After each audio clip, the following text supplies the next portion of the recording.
नमस्कार दर्शकों, YouTube के मेरे चैनल में आप सबका स्वागत है। आज मैं वीडियो लेकर आई हूँ राहु और केतु का राशि परिवर्तन। राहु और केतु दो एक छाया ग्रह हैं जिनकी गति हमेशा वक्री रहती है। वो अभी तक राहु मेष में चल रहे थे और केतु जो हैं तुला में चल रहे थे, लेकिन अब राहु और केतु दोनों ही राशि बदलने वाले हैं क्योंकि ये दोनों ग्रह एक दूसरे से सप्तम पर रहते हैं, इसलिए ये दोनों ग्रह एक साथ ही राशि बदलते हैं।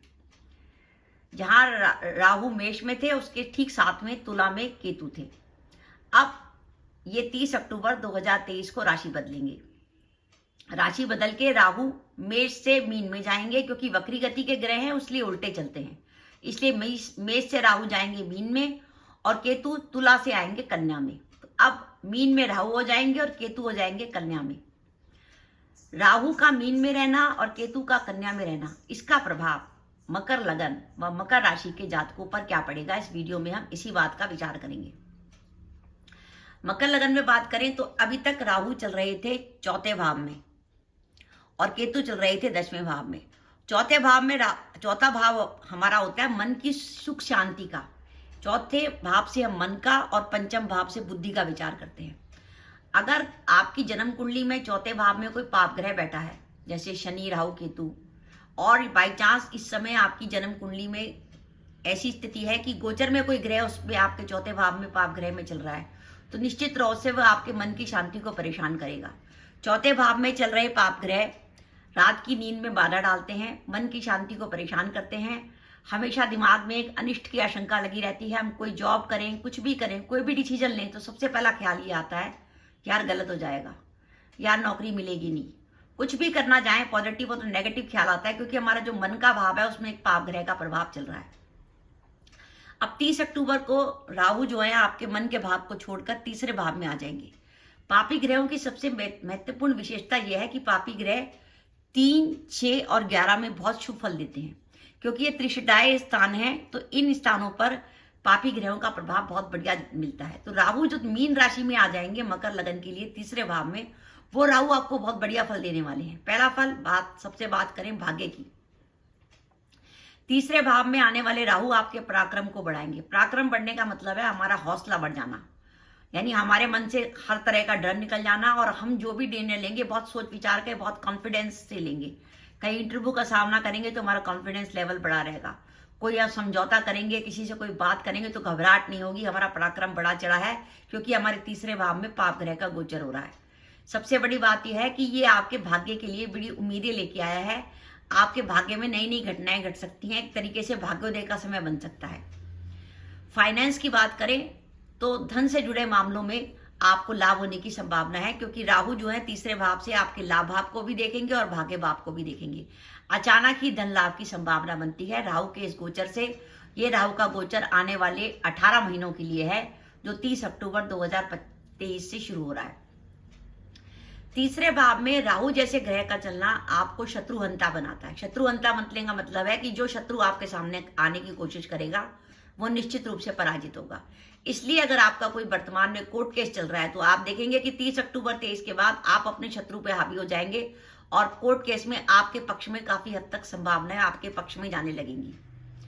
अगर आपको हेल्थ से जुड़ी कोई प्रॉब्लम चल रही थी, कोई परेशानी थी, तो आप देखेंगे आपके स्वास्थ्य में सुधार होने लगा, क्योंकि तीसरे भाव में जब पाप ग्रह चलते हैं तो वो आपकी शक्ति को बढ़ाते हैं, जीवन शक्ति में वृद्धि करते हैं।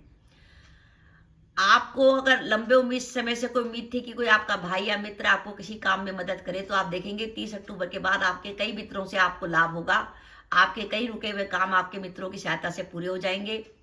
आपके मन के भाव से राहु का गोचर हट जाएगा तो मन को मिलेगी सुख शांति, और मन को सुख शांति मिलने का अर्थ है कि मन चंगा तो कटौती में भी गंगा, यानी आपका मन अगर प्रसन्न है तो आप किसी भी परिस्थिति में निकल सकते हैं। चौथे भाव का राहु जो पढ़ाई में बाधा डाल रहा था, वो चौथे भाव का राहु पढ़ाई निकल जाएगा, जिसके कारण जो विद्यार्थी वर्ग है उनको पढ़ाई में लाभ होगा। चौथे भाव में राहु चल रहे थे और दशम भाव में केतु चल रहे थे, यानी चौथा भाव होता है हमारे रहने का स्थान और दशम भाव होता है हमारे कर्म का स्थान। यानी एक तरीके से एक उथल पुथल से मची हुई थी। चौथा और दशम भाव राहु केतु के अक्ष में था, ना तो जीवन में ठहराव था। ये पता नहीं आज इस घर में रह रहे हैं, आज दूसरे घर में रह रहे हैं, आज यात्रा यहाँ हो रही है, आज यात्रा कहाँ हो रही है, कभी नौकरी के लिए यहाँ घूम रहे हैं, कभी कहाँ घूम रहे हैं, तो उन सब में कुछ निश्चितता सी आएगी। अब आपको पता लगेगा आपको कहाँ रह के नौकरी करनी है, आपको देश में रहना है, विदेश में रहना है, और आप जो डिसीजन लेंगे बिल्कुल आपको बिल्कुल ठहराव महसूस होगा कि हाँ, जिंदगी में अब थोड़ा हम रुक गए, अब रुक के कुछ समझ के आगे चलेंगे। चौथे भाव से माता का विचार करते हैं, इसको माता का लगन मानते हैं। अगर माता के हेल्थ में कोई प्रॉब्लम चल रही थी तो माता के स्वास्थ्य में सुधार होगा, और आपके पारिवारिक जीवन में किसी प्रकार की अशांति थी तो उसमें भी आपको शांति मिलेगी। तो आपको अब तक ये पता लग गया होगा, क्योंकि तीसरे भाव में मकर लगन व मकर राशि के लिए राहु का गोचर हम शुभ मानते हैं। तो देखिए मैंने प्लस पॉइंट बनाया है जहाँ पे हरे रंग का निशान है, जो इस बात का संकेत है कि राहु का मीन राशि में गोचर मकर लगन व मकर राशि के लिए शुभ रहेगा। अब हम बात करें केतु के लिए, जो इस समय आपके भाग्य भाव में आ जाएंगे। अब केतु का कन्या राशि में भाग्य भाव में आना उन लोगों के लिए तो बहुत शुभ है जो विदेश यात्रा करना चाहते हैं, क्योंकि भाग्य भाव में आते ही केतु आपकी विदेश यात्रा का जो है योग बना देंगे। लेकिन इसके साथ ध्यान रखिए कि भाग्य भाव होता है हमारा मान सम्मान व प्रतिष्ठा का। भाग्य भाव में केतु जैसे ग्रह का आना, ये भी संभावना बन सकती है कि हमारे कार्यस्थल पर हमारे कभी अपमानित होने की संभावना बन जाए, कभी हमारे आस पड़ोस के लोग हमारे खिलाफ षड्यंत्र करें और समाज में हमें कभी मान अपमान का सामना करने पड़े। विशेषकर अगर आपकी कुंडली में अष्टमेश सूर्य की या द्वादश गुरु की दशा या अंतर्दशा चल रही होगी, तो आप देखेंगे कि केतु का नवम भाव में गोचर आपको कई बार अपमान की स्थिति में ला सकता है कि अचानक आपको कई लोगों के सामने लज्जित होना पड़े। अचानक धनहानि की भी संभावना बनती है। और ध्यान रखिएगा, इस 18 महीने में किसी से आगे बढ़कर कोई भी लड़ाई झगड़ा मोल मत लीजिएगा। ये 9वें भाव का केतु आपको अचानक किसी कोर्ट केस में फंसा सकता है, इस बात का ध्यान रखिएगा। और विशेषकर उस स्थिति में अगर आपकी जन्म कुंडली में दूसरे भाव और द्वादश भाव, पंचम भाव और नवम भाव, या तीसरे भाव और एकादश भाव में कोई ग्रह बैठे हैं, तो भूल के भी किसी से अपनी लड़ाई झगड़ा बोल मत लीजिएगा। अगर आप कोर्ट केस में फंस गए तो प्रॉब्लम होगी। मैं फिर दोहरा रही हूं, अगर आपके दूसरे या द्वादश भाव में पाप ग्रह बैठे हैं, तीसरे या 11वें भाव में पाप ग्रह बैठे हैं, या पंचम या नवम भाव में पाप ग्रह बैठे हैं, इसमें ध्यान रखिएगा अगर दूसरे में ग्रह है तो द्वादश में भी होना चाहिए, तीसरे में है तो एकादश में भी होना चाहिए, पंचम में है तो नवम में भी होना चाहिए। तो ये पाप ग्रह जो है कई बार जेल जाने का या कारावास वगैरह का योग बनाते हैं, तो इसलिए हमें इन चीजों से बच के रहना है कि गोचर हमारे लिए 18 महीने के लिए खराब आया है केतु का भाग्य भाव में चलना। नवम भाव हमारे पिताजी का लगन होता है, तो पिता के स्वास्थ्य को लेकर चिंता रह सकती है। अगर आपके पिता का स्वास्थ्य इस समय खराब चल रहा है तो उसमें विशेष रूप से ध्यान रखिए।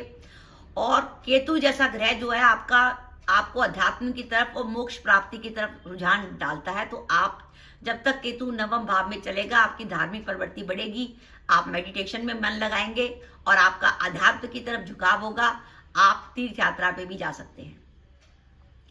तो मेरा ये मानना है कि ये जो केतु कन्या का है जो आपको कुछ प्रॉब्लम दे सकता है, तो इसके उपाय के तौर पे 1-2 उपाय आप कर सकते हैं। पहली बात, आप किसी भी बुधवार को मंदिर में कंबल का दान कर सकते हैं, और अगर आप चाहें तो कहीं कम से कम 3 या 4 पेड़ नीम के लगवा दीजिए, वो भी आपके केतु का बहुत अच्छा इलाज हो जाएगा।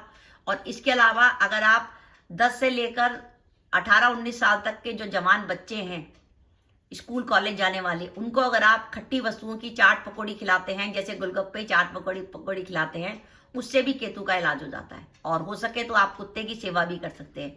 इनमें से जो भी उपाय आपको सुटेबल लगे आप कर सकते हैं, तो केतु की अनिष्टता काफी हद तक कम हो जाएगी।